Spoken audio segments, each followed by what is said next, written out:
Hello weavers, ఇవాళ మన special recipe కాకరకాయ పచ్చడి. ముందుగా మీడియం సైజులో కట్ చేసుకున్న కాకరకాయలు వేయించుకున్న తర్వాత వాటికి కావాల్సిన మసాలాలు రెడీ చేసుకోవాలి. అవి వేగేలోపు దానికి వేయించిన ఆవాలు పొడి చేసుకొని కొన్ని వెల్లుల్లి రెబ్బలు తీసుకొని దంచుకోవాలి.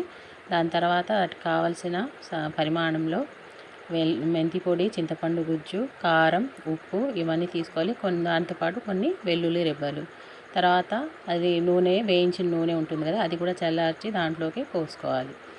ఇవన్నీ ట్రై చేసి చూడండి వ్యూవర్స్. ఇది నా ఫస్ట్ వీడియో, సౌండ్ రికార్డింగ్తో ఫస్ట్ వీడియో. అందరూ దీన్ని లైక్ చేసి, షేర్ చేసి, సబ్స్క్రైబ్ చేయాలని కోరుకుంటున్నాను.